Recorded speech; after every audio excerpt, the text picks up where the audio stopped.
Merci de votre invitation. Merci à Unité laïque d'organiser ce débat sous l'égide de l'idée de la riposte. Et je voudrais faire une première remarque préliminaire.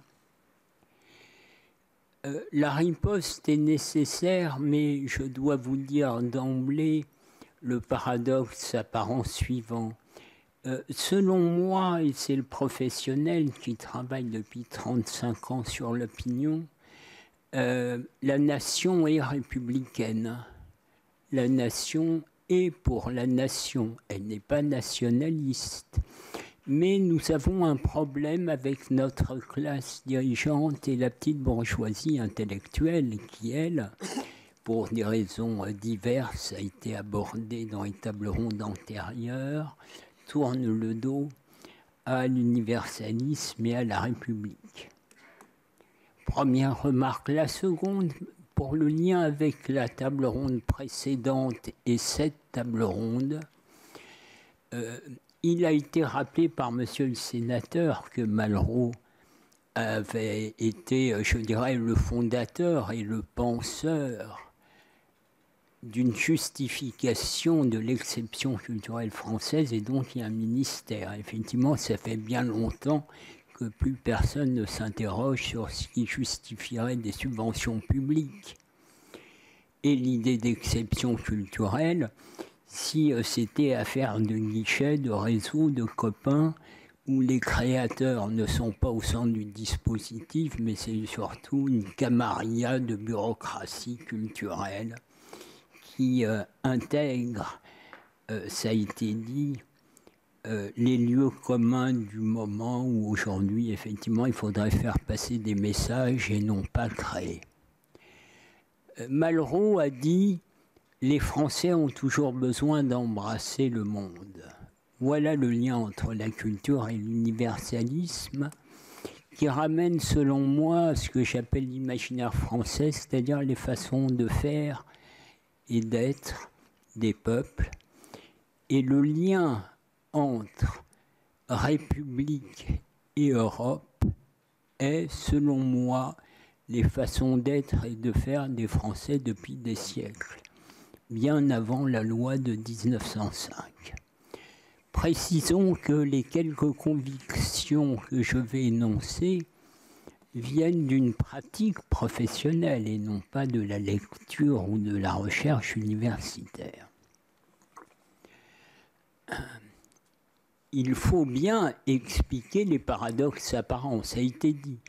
La France a pensé l'Europe initiale avec les Italiens, des Gasperi. Mais au départ, le logiciel tout à fait étonnant que puisse se constituer d'abord par l'économie, puis par la politique, l'Europe, ça a été pensé par des Français.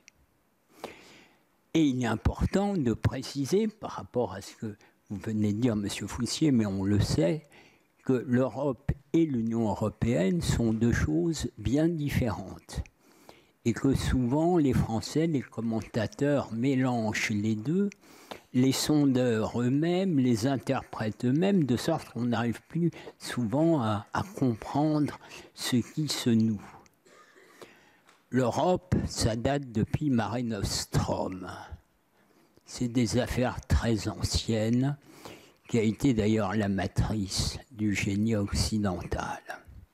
C'est dans un espace restreint géographiquement, une myriade de peuples divers culturellement qui, pour s'assembler, ont des modalités de pensée religieuses, philosophiques, qui déconnectent l'usage, le réel, le prosaïque de la pensée. C'est ça le génie occidental. Et donc, revenons à notre paradoxe et à la question République, Europe, souveraineté. Les Français ont pensé l'Europe et en 2005, les Français votent non au traité constitutionnel européen. Les Français sont pour une Europe puissance et ils étaient contre l'élargissement. Les Français sont en Europe ceux qui bénéficient encore, quoique dégradés, d'un modèle social encore préservé par rapport à la situation en Allemagne, par exemple, ou en Angleterre, n'en parlons pas, et nous sommes les plus pessimistes d'Europe. D'ailleurs, nous sommes les plus pessimistes au monde. Comment expliquer ces paradoxes? Je vais vous faire en 7 minutes part de mes convictions. Excusez-moi, ça va être un peu rapide, il y a 35 ans de travail derrière, mais telle est la contrainte. Pour moi, le lien entre le rapport des Français à la République et l'Europe a la même source. C'est l'imaginaire français. Qu'est-ce que j'entends par là? La République est la forme politique de l'imaginaire français à partir de la Révolution et stabilisée après Vichy.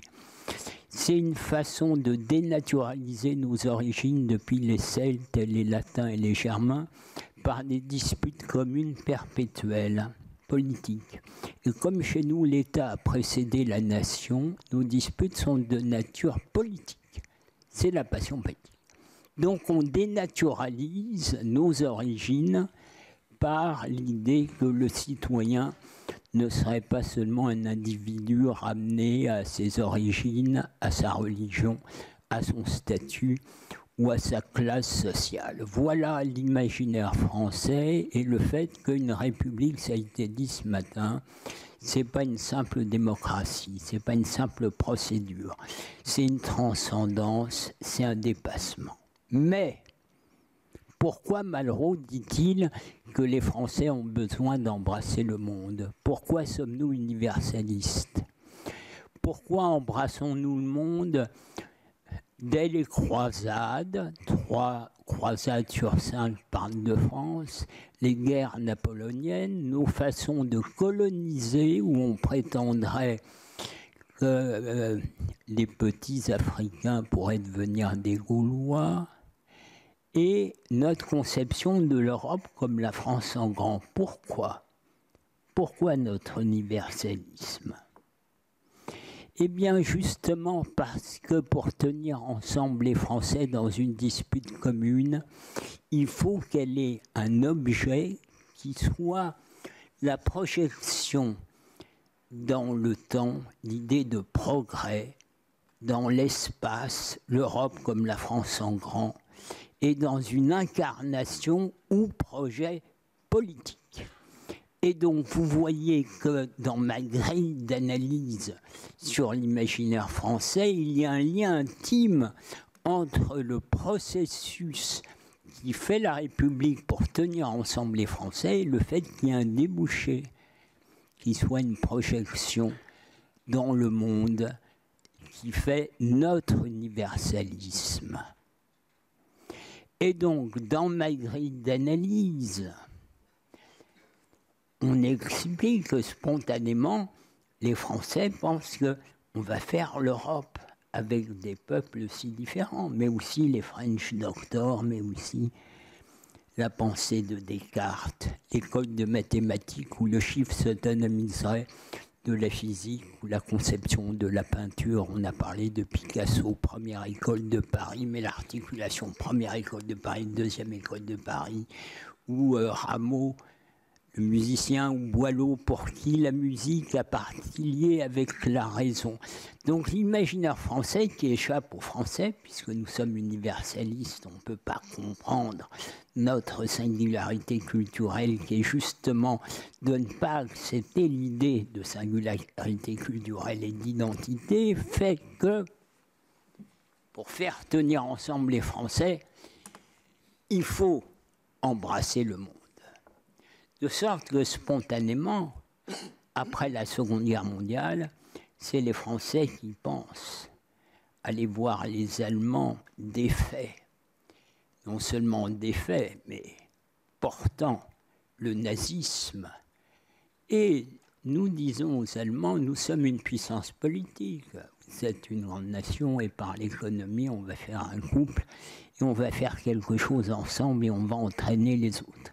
Les Italiens, pour des raisons liées à l'imaginaire italien, sont liés à ça, avec des gaspillailles. Mais donc au départ, ce sont les imaginaires des peuples qui font l'histoire et qui encadrent leur représentation de la bonne politique et même de la bonne économie. Je reviendrai tout à l'heure sur leur néolibéralisme allemand et l'imaginaire allemand qui fait que nous en sommes là où nous en sommes aujourd'hui. Donc, dans ma grille d'analyse, la République se tient si elle peut se projeter dans le monde extérieur. Alors, qu'est-ce qui se passe aujourd'hui? Eh bien, il se passe que, pour des raisons liées à la période historique, mais aussi au fait que notre pensée de l'universel va vers l'universalisme, c'est-à-dire qu'on mésestime la singularité des peuples, nous Français, et donc le mathématicien Condorcet dit « la loi doit être la même pour le monde puisque la raison et le progrès est une » contre Montesquieu qui dit « il y a des us et coutumes dans les peuples et chaque caractéristique politique doit correspondre à ces us et coutumes. » Donc nous faisons l'Europe et nous accompagnons sans le savoir le néolibéralisme. Le néolibéralisme, pour moi, c'est le contraire du libéralisme. Mais les Français ne le voient pas, justement, parce qu'ils passent, sans le savoir, de Montesquieu à Condorcet. Le néolibéralisme, c'est la pensée de l'Union européenne qui voudrait qu'il faudrait dépasser, ce serait le nec plus ultra du progrès, les nations par des instances de gouvernance qui, à terme, par l'économie, créeraient une Europe unifiée. Ça rassemble les marxistes vulgaires, c'est-à-dire le Marx de Londres qui écrit Le Capital, et les libéraux vulgaires qui ne voient pas justement la différence entre libéralisme et néolibéralisme. Mais ça fait cette affaire incroyable qui s'appelle l'Union européenne et qui prétend, à l'inverse du génie européen, de faire par des procédures et politiques uniques un rapprochement des peuples. Or, je vous ai dit que Mare Nostrum, le génie européen, c'était l'inverse. C'était faire de la diversité du commun. Voilà où nous en sommes après les étapes que je ne rappelle pas, l'acte unique, Maastricht, le traité constitutionnel européen, le traité de Lisbonne et maintenant l'invention française, reprise sans doute par égarement par le chancelier allemand qui voudrait qu'on aurait en Europe des votes à majorité relative, c'est-à-dire que les peuples européens se sentant dépossédés de la maîtrise de leur destin, là le seraient complètement. Vous avez donc compris que dans ma grille d'analyse, non seulement je distingue l'Europe, son génie, de ce qui est devenu l'Union européenne, le contraire du génie européen, c'est ça qui explique que l'Europe a disparu. L'Europe n'existe plus, c'est même plus elle qui décide de la paix de la guerre à ses frontières en Ukraine. Hein. C'est Washington, c'est Moscou, c'est sans doute Pékin pour une résolution éventuelle nous évitant le pire. Mais l'Europe a disparu, tous ces grands champions ont disparu. Pour des raisons doctrinales et d'intérêt, elle a mis à genoux les grands champions. Je ne prends que le plus connu en France, EDF, qui était le leader mondial de l'électricité, est à genoux, parce que la tutelle politique française a accompagné des politiques européennes absolument ignorantes de ce qu'est l'industrie, un modèle énergétique, au nom de l'idée que l'économie, ce serait une sorte de mécano, de PowerPoint, d'un cabinet anglo-saxon ou d'avocats d'affaires ou d'inspecteurs des finances qui évidemment ne connaissent rien à la vie de l'entreprise et à la création de valeur. Donc aujourd'hui, le contournement par l'Union européenne de la souveraineté nationale qui nous permet d'embrasser le monde, puisque la souveraineté nationale, c'est le fait que les peuples décident de leur destin dans le monde, assèche et dissout la République. Pourquoi? Ce n'est pas un principe théorique. C'est que le sommet de l'État, en épousant les politiques de l'Union européenne, se retourne contre l'imaginaire de la nation. C'est-à-dire que la contradiction entre l'imaginaire français et ce qu'est l'Europe traverse notre pays lui-même, avec un sommet de l'État dont le mental et les politiques sont des politiques néolibérales qui demandent à la France d'intérioriser des disciplines économiques extérieures, alors que l'imaginaire français, c'est tout l'inverse, c'est la projection dans des visions politiques. Cette contradiction fait qu'évidemment nos institutions et notre vie démocratique turbulent. J'avais eu cette discussion avec Emmanuel Macron qui se fait élire en disant « le malheur des Français ne vient pas des Français mais du système politique ». Je lui avais observé que pour moi le malheur des Français, c'était la cause, c'était pas le système politique, la crise du système politique était l'effet et non pas la cause du fait qu'on ne pouvait pas embrasser le monde et que le sommet de l'État se retournant contre l'imaginaire de la nation, ce qui est entre les deux, c'est-à-dire nos institutions politiques et notre système politique, turbulait. Donc voilà où nous en sommes. Le pays est à genoux, les autres pays, dans les autres pays, l'extrême droite néofasciste qui a eu longtemps le monopole du nationalisme, ça n'a pas été compliqué pour eux de passer du nationalisme à la nation, et c'est eux qui raflent la mise quand les autres partis de gouvernement, ne voyant pas la question de la souveraineté, la différence entre Montesquieu, Condorcet, entre libéralisme et néolibéralisme, communiaient dans un néolibéralisme qui peu à peu privait les peuples de la maîtrise de leur destin. Donc voilà pourquoi, selon moi, l'effacement de l'Europe dans le monde et dans l'histoire va de pair avec l'affaissement de la République française, parce que l'État s'est retourné contre la nation. En France, ça peut se faire aussi facilement. Pourquoi? Mais pour des raisons historiques. Parce que la France monarchique s'est constituée autour de l'État et l'État a précédé la nation. Donc nos classes dirigeantes, politiques, économiques, nos élites, pensent d'autant plus qu'elles représentent la France qu'elles ne sont pas indexées à la nation. Et donc ça veut dire un surplomb de nos élites et un mépris de leur part de notre peuple, de son intelligence, et du côté de notre peuple, une grande dépendance, une grande servitude volontaire qui fait que le peuple français, y compris au travers de la jacquerie des Gilets jaunes, interpelle, fait du bruit, mais au fond, il suffit d'un peu d'habileté de la part de nos dirigeants pour que la jacquerie rentre dans le lit jusqu'à la prochaine explosion.